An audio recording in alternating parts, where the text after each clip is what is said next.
देश का हवाला देते हुए जिस पर राहुल गांधी ने रिएक्ट किया था कि राहुल गांधी ने प्रधानमंत्री की पगड़ी उछाल दी।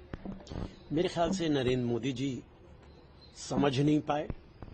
पार्टी अलहदा चीज है, सरकार अलहदा चीज है।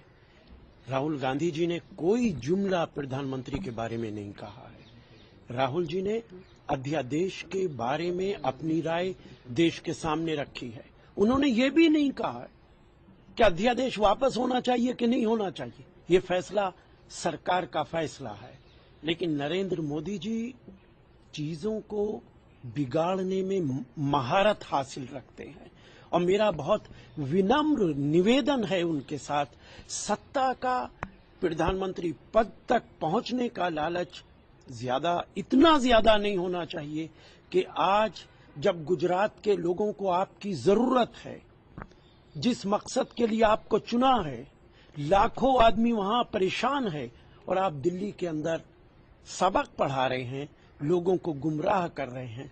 आज आपकी जरूरत गुजरात में ज्यादा थी, वहां आपको रहना चाहिए था। एक और सवाल उठाया है कि उन्होंने ओबामा और उनका जिक्र किया है उन्होंने कि भारत की छवि अंतर्राष्ट्रीय स्तर पर कमजोर हुई है और भारत के प्रधानमंत्री गिड़गिड़ाते हैं जाते हैं। तो जिस तरीके कल तक सारी भारतीय जनता पार्टी को फिक्र थी कि देश के प्रधानमंत्री की इज्जत खराब नहीं होनी चाहिए, क्या ये भाषण जो नरेंद्र मोदी जी दिल्ली के अंदर दे रहे हैं, क्या ये वजीर आजम की, देश के प्रधानमंत्री की इज्जत उस वक्त जब वो विदेश में है, जब वो विदेश के बहुत सारे सरबराहों से मिलने वाले हैं, क्या ये उनकी इज्जत बढ़ाएगा?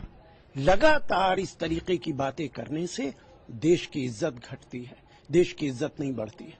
अच्छा अलवी साहब, एक आज प्रधानमंत्री की और पाकिस्तान के नवाज शरीफ की मुलाकात होनी है।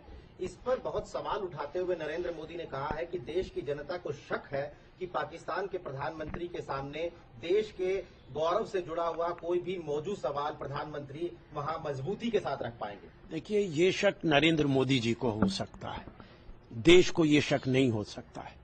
देश के प्रधानमंत्री ने जितनी सख्ती के साथ कल यूनाइटेड नेशंस में अपनी बात रखी है, चाहे वो कश्मीर का मसला हो और चाहे आतंकवाद का मसला हो, पूरे दुनिया को एक मैसेज दिया है, पाकिस्तान को भी एक मैसेज दिया है।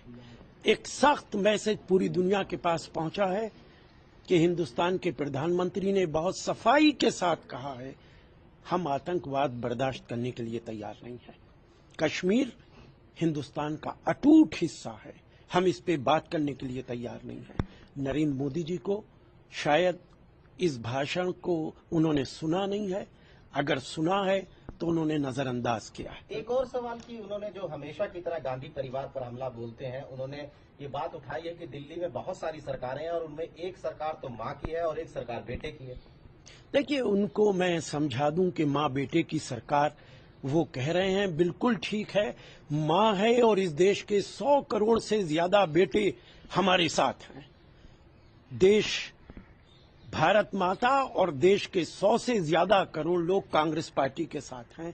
ये मां और बेटों की सरकार है, ये बिल्कुल सही है। करप्शन, महंगाई वगैरह तो देखिए, इस पे मैं ज्यादा टिप्पणी नहीं करूंगा। महंगाई यकीनन एक मुश्किल वक्त है हम सबके लिए, गरीब आदमी परेशान है, हम भी परेशान हैं।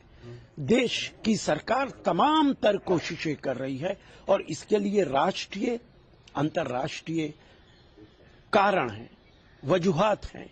लेकिन यहां मैं ये भी कहूंगा, जो लोग स्टोर कर रख रहे हैं वो सब के सब लोग भारतीय जनता पार्टी और आरएसएस के लोग हैं।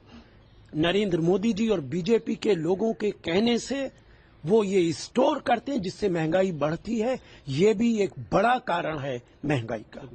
और सर, समय जो चीजें हैं, जो डर्टी टीम कहा है, देखिए, अब वो किस तरीके के अल्फाज इस्तेमाल करते हैं, राजनीति में इस तरीके के अल्फाज इस्तेमाल करना उचित नहीं होता। मैं इससे भी ज्यादा सख्त लफ्ज बोल सकता हूं, लेकिन मेरी तहजीब और संस्कृति इस बात की इजाजत नहीं देती। आखिरी सवाल है सर, नरेंद्र मोदी ने बीजेपी की सरकार के लिए वोट मांगते हुए ये दावा किया कि वो देश हित के लिए खुद को भी कुर्बान कर देंगे अगर इसकी जरूरत पड़ी। दिल्ली के मुख्यमंत्री पे अटैक किया कि वो सिर्फ रिबन काटती हैं, वो लॉ एंड ऑर्डर का मसला आता है तो कहती हैं दिल्ली जिम्मेदार है अपनी।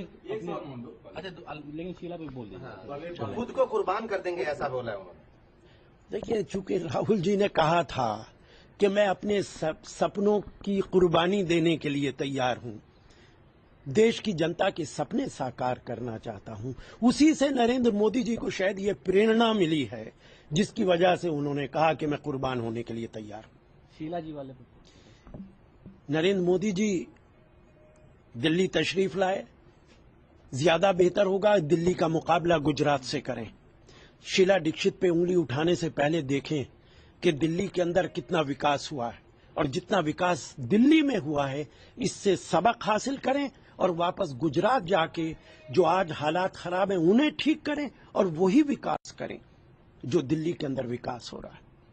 ठीक है सर, वो नवाज शरीफ